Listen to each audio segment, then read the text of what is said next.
10kg도 될 수가 없어요. 근육이라 가지고 안 나타나요. 거기가 너무 아프죠. 네? 이 근육이 이렇게 막 네. 다 땡그러져 있는 느낌이. 여기요? 네. 이게 이쪽으로 해가지고 이게 너무 아프더라고요. 2,000 years later. Hello mga bebs! Welcome back sa aking channel. Na-miss kong mag-vlog mga bebs kasi ilang araw tayo. Ilang araw tayo hindi nag-vlog magmula nung tayo ay nagpunta sa ano ni Mister sa kanyang hometown. Nagpahinga ako kasi nga ilang vlog, ilang video yon mga bebs na inedit ko nung pagdating namin dito sa Ulsan at saka nung nandun kami, nag-edit na ako mga bebs para hindi ako mahirapan. Kaya ayun, ginawa ko, pre-base ko siya at saka kung kailan ko siya ipapublish. So ayun mga bebs, ngayon ay Sunday, late na tayong mag-vlog. Hindi ako nag-vlog kahapon. Saturday si Mr. ay masakit yung kanyang bewang, so hindi siya nakapasok kahapon. So ngayon mga bebs ay tapos na tayo sa church at tapos na rin tayong mamili doon sa store, sa mart na binibilhan natin kung saan kami nag-grocery minsan. Merong tindang kangkong. Ayan. Ang daming kangkong mga bebs. So dalawang plastic yung binili ko kasi naalala ko si Merlin. So ayan, ngayon idadaan natin tong kangkong doon kay Merlin para pwede niyang isigang or gisa. Ayan mga bebs. So ito yung mga bata. Hello daw mga guys. Hello. Ayan si Mr. Hello. Hello. So ayan, hatid muna namin tong kangkong kay Merlin. Tapos uuwi na kami ng bahay mga bebs. So see you sa bahay. Pareho pala kaming naka-stripe ni Mr.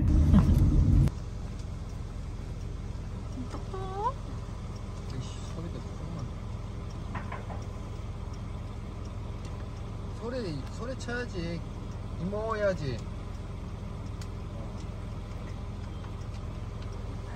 Tol! Ayan. Oh.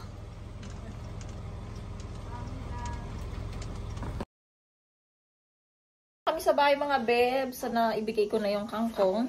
Tapos ipakita ko sa inyo yung mga napamili namin. Na konti lang naman. Ayan. So ayun, bumili kami ng kamatis. Ayan. Na-miss ko ng mag-haul mga bebs. Ayan. Kamatis. Tapos isang tray ng itlog. And then dito tayo. Okay. Buti may mesa na tayo. Yan, bumili ako ng sibuyas mga bebs. Yung maliliit kasi matatapos na yung ano dito, magpo-fall na. So maubos na yung kamatis, yung sibuyas na maliliit. So ayan, bumili ako ng isang balot. And then bumili kami ng kimchi mga bebs, yung basta kimchi. Kasi wala kaming kimchi sa bahay. Tapos bumili ako ng isang pirasong apple green. And then bumili si Mr. ng gusto niya ng kamote, yung maliliit lang na kamote. Pwede itong fried, masarap. And then last. And tapos chicken mga bibs. Ayan, chicken. Tapos ito yung ating, meron pang isang plastic. Tapos ito yung ating receipt. Tapos yung isang plastic. Isang plastic. Ay, ito yung kangkong. So, dalawa yung binili ko na kangkong kay Merlin yung isa. Ayan. Pagka naubos to agad, meron naman doon mabibilhan ulit yan. Tapos bumili ako ng sili, yung maanghang, mga besh. And then bumili ako ng, anong tawag dito sa hobak? Parang zucchini siya mga bebs. Ayan. Tapos bumili ako ng pang hugas ng ating kasirola. Ayan mga besh. And then, ay. Tapos bumili ako ng pangpunas ng ating mga dito mesa, ganyan. Tapos pangpunas ng kamay dito sa ating kusina. Tapos bumili ako ulit ng ating panghugas ng plato. Papalitan ko na yon. Tapos bumili ako ng Fanta na grapes. Tapos bumili ako ng bawang. Mga bebs, bawang. Tapos, bumili ako ng talong. Ayun lang mga bebs yung ating napamili. Tapos pala, yung kay si Marlene, binigyan niya ako ng bag na, tawag nito ng bag. Kasi nagtatapon na siya ng mga gamit niya. So, nagbabawas siya. So, ayun, tinanong niya ako kung gusto ko nga daw to. Sabi ko, sige. Sabi ko, kaya ayan, dala niya kanina. Tapos, yung kaibigan namin na isang Pilipina dito, nagpabili ako ng ng Beer Brand at saka ng cheese whiz. Uy! Yun nga, so pabili ako ng cheese whiz at saka Beer Brand. Kaya lang nag over baggage siya, kaya hindi niya nadala yung Beer Brand. Tapos ito yung cheese whiz lang ang nabili niya, pero libre daw to. Libre na lang daw to pasalubong niya. So, ayan, meron tayong cheese whiz. Ang mahal kasi dito sa Asian Mart, mga bebs. Ayan, favorite ko talaga yung cheese whiz, mga bebs, na palaman. At saka peanut butter. Ayan. Meron tayong cheese whiz at meron pa tayong bag. Baka pag nakita na naman to sa aking vlog ng pamilya natin. Pamilya ko sa Pinas. Hihingi na naman to. Siyempre, pagpapaalam ko muna sa nagbigay, siyempre. Ayan, mga bebs, yung ating napamili dito sa store. Ayan, so magpapalit muna ako ng may ilaw.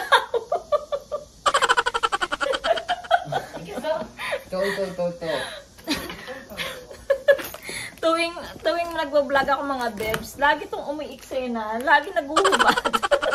So ayun mga bebs, so mamaya na lang. Pakita ko ulit yung ating mga napamili doon sa store. Ayan, kangkong. Ayan, passion chicken, ayan yung itlog, sibuyas, ayan. Tapos yung galing sa Pinas. Ayan, bebs, yung ating So, ayun pala yung ating sopa mga bebs. Oh. Napakaganda at napakalaki. Alam nyo ba, sobrang bantay ako dyan sa, sa kay Coco. Kasi nga, baka yun niya yung tawag nun, yung gasgasin niya yung yung sopa na yan. So sobrang bantay kami sa kanya. Tapos medyo natututo naman siya kasi sabi namin papaluin ka namin pagka ginasgas niya yung sopa. So ayun, medyo nakikinig naman siya mga bebs. Ayun. So ayun, upo muna ako kasi napagod ako. Tapos si Mr. magluluto ngayon ng meron kami ditong isda, yung dry na malaki siya. So, gagawin ng soup ni Mr. yun. Kasi gusto kong uminom ng soup at saka si Mr. So, ayun yung ulam namin, yung isda na dry. Hindi pala kami nakabili ng yung pork with na siya. Yun yung meron na siyang sauce. Naku, yan na naman to si Macho Man. So, ayan mga bebs, mamaya na lang ulit. Iligpit ko muna itong mga na-shopping natin.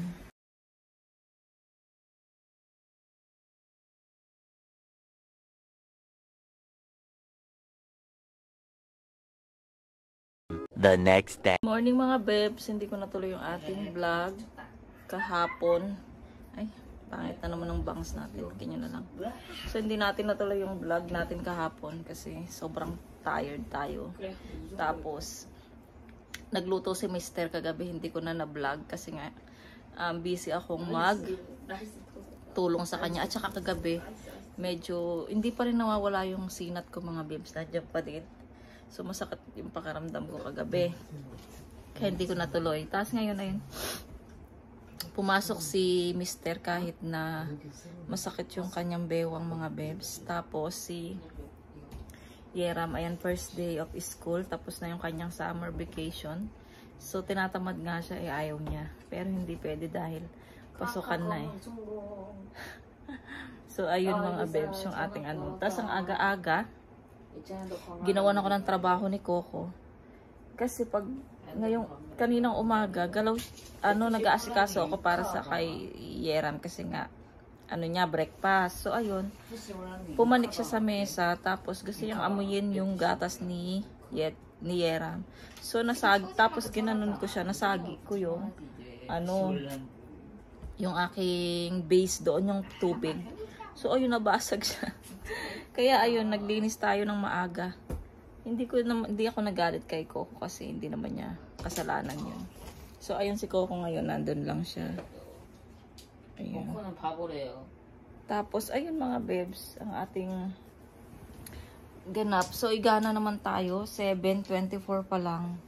그래 어제 초 Tapos ang aga kong naglinis ng banyo. Nagtanggal ako ng basura doon. Kahapon kasi hindi ko na natanggal dahil nga masakit yung ating pakiramdam. So ito, hintayin lang nating umalis si Yera. Mag-aalmusal na kaming dalawa ni Yechan. Kami na naman dalawa mga bebs ang magkasama ni Yechan. 2,000 years later. Hello mga bebs. Hindi na ako nakapag-vlog maghapon. Natulog kasi ako, nagpahinga ako. Tapos ngayon andito kami sa labas ni Mr. Naglalakad kami. Kakatapos lang kumain. Kaya mag-exercise. Yung mga bata ay nandun sa bahay, naiwan. Ayaw nilang lumabas. May bibilin din kami dyan sa sa store. Kaya yun, saktong green yung tayo ay tatawid mga bebs. 자기 이거 Tawid 사줄까? tayo. Oo, igo. 이거 좋아? 응. 얼마짜리? 차 운전해야지. 빨리. 어? 드라이브 안 났나 드라이브가? Ang labo ng camera. 안 좋아? 화면인가 안 좋지? Ang lamig dito sa mga bebs. Daan muna kami sa bangko. Meron lang kukunin si Mr. Ang lamig dito sa loob ng bangko. Sa labas mainit. Nakapantulog nga ako. Kasi lalabas si Mr. So sabi ko, ay, lalabas ka, sama na lang ako. Kaya ayun, sumama ako. Ay, pawis ng likod ko. Mainit sa labas. Yan, so may kukunin lang si Mr.